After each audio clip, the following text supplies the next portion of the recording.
जय श्री राम। दोस्तों रामायण का महायुद्ध समाप्त हो चुका था। जगत को त्रास देने वाला रावण अपने कुटुंब सहित नष्ट हो चुका था। कौशलाधीश राम के नेतृत्व में चहुं ओर शांति थी। राम का राज्याभिषेक हुआ। राजा राम ने सभी वानर और राक्षस मित्रों को ससम्मान विदा किया। अंगद को विदा करते समय राम रो पड़े थे। हनुमान को विदा करने की शक्ति तो श्री राम में भी नहीं थी। माता सीता भी उन्हें पुत्रवत मानती थीं। हनुमान अयोध्या में ही रह गए। राम दिन भर राज दरबार में शासन व्यवस्था में व्यस्त रहते। संध्या जब शासकीय कार्यों से छूट मिली तो गुरु और माताओं का कुशल क्षेम पूछ अपने कक्ष में आए। हनुमान उनके पीछे पीछे ही थे। राम के निजी कक्ष में उनके बहुत सारे अनुज अपनी पत्नियों के साथ उपस्थित थे। वनवास, युद्ध और फिर अनंत औपचारिकताओं के पश्चात यह प्रथम अवसर था जब पूरा परिवार एक साथ उपस्थित था। राम, सीता और लक्ष्मण को तो नहीं, कदाचित अन्य वधुओं को एक बाहरी अर्थात हनुमान का वहां होना अनुचित प्रतीत हो रहा था, क्योंकि शत्रुघ्न सबसे छोटे थे। अतः ये ही अपनी भाभियों और अपनी पत्नियों की इच्छा पूर्ति हेतु संकेतों में ही हनुमान को कच्छ से जाने के लिए कह रहे थे। पर आश्चर्य की बात यह थी कि हनुमान जैसा ज्ञाता भी यह मामूली संकेत समझने में असमर्थ हो रहा था। उनकी उपस्थिति में ही बहुत देर तक सारे परिवार ने जी भरकर बातें की। फिर भरत को ध्यान आया कि भैया भाभी को भी एकांत मिलना चाहिए। उर्मिला को देखकर उनके मन में एक हे होक उठती थी। इस पतिव्रता को भी अपने पति का सानिध्य चाहिए। अतः उन्होंने राम से आज्ञा ली और सबको जाकर विश्राम करने की सलाह दी।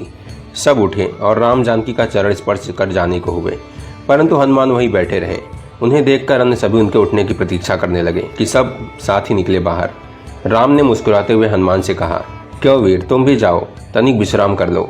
हनुमान बोले, प्रभु आप सम्मुख हैं, इससे अधिक विश्रामदायक भला कुछ हो सकता है? मैं तो आपको छोड़कर नहीं जाने वाला। शत्रुघ्न तनिक क्रोध से बोले, परंतु भैया को विश्राम की आवश्यकता है कपीश्वर, उन्हें एकांत चाहिए। हनुमान बोले, हाँ तो मैं कौन सा प्रभु के विश्राम में बाधा डालता हूँ, मैं तो यहाँ पैताने बैठा हूँ। शत्रुघ्न बोले, आपने कदाचित सुना नहीं, भैया को एकांत की आवश्यकता है। हनुमान बोले, पर माता सीता तो यही हैं, वे तो नहीं जा रही, फिर मुझे ही निकालना क्यों चाहते हैं आप? शत्रुघ्न ने कहा, भाभी को भैया के एकांत में साथ रहने का अधिकार प्राप्त है। क्या उनके माथे पर आपको सिंदूर नहीं दिखता? हनुमान आश्चर्यचकित रह गए। प्रभु श्री राम से बोले, प्रभु यह क्या है, सिंदूर लगाने से किसी को आपके निकट रहने का अधिकार प्राप्त हो जाता है? तो राम मुस्कुराते हुए बोले, अवश्य, यह तो सनातन प्रथा है हनुमान। यह सुन हनुमान तनिक मायूस होते हुए उठे और राम जानकी को प्रणाम कर बाहर चले गए। प्रातः राजा राम का दरबार लगा। साधारण औपचारिक कार्य हो रहे थे। नगर के प्रतिष्ठित व्यापारी न्याय मांगते दरबार में उपस्थित हुए। ज्ञात हुआ कि पूरी अयोध्या में रात भर व्यापारियों के भंडारों को तोड़ तोड़कर हनुमान उत्पात मचाते रहे। राम ने यह सब सुना और सैनिकों को आदेश दिया, हनुमान को राजसभा में उपस्थित किया जाए। राम आज्ञा का पालन करने सभी सैनिक निकले भी नहीं थे कि केसरिया रंग में रखे हुए हनुमान अपनी चौड़ी मुस्कान और हाथी जैसी मस्त चाल से चलते हुए सभा में उपस्थित हुए। उनका पूरा शरीर सिंदूर से पटा हुआ था। एक एक पग धरने पर उनके शरीर से एक एक शेर सिंदूर भूमि पर गिर जाता। उनकी चाल के साथ पीछे की ओर वायु के सिंदूर उड़ाता रहा। राम के निकट आकर उन्होंने प्रणाम किया। अभी तक सन्न होकर देखती सभा एक एक जोर से हंसने लगी। अंततः बंदर ने बंदरों वाला ही काम किया। अपनी हंसी रोकते हुए सौमित्र लक्ष्मण बोले, यह क्या किया कपिश्रेष्ठ, यह सिंदूर से स्नान क्यों? क्या यह आप वानरों की कोई प्रथा है?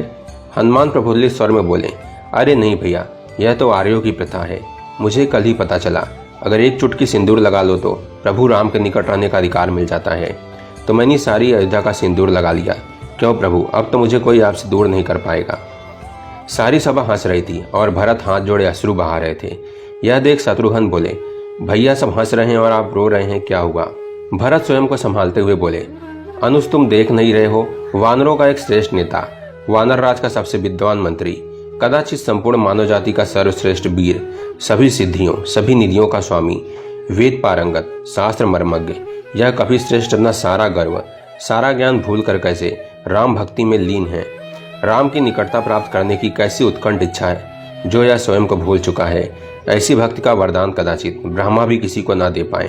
मुझ भरत को राम का अनुष्मान भले कोई याद कर ले, पर इस भक्त शिरोमणि हनुमान को संसार कभी नहीं भूल पाएगा। हनुमान को बारंबार प्रणाम। जय श्री राम, जय हनुमान।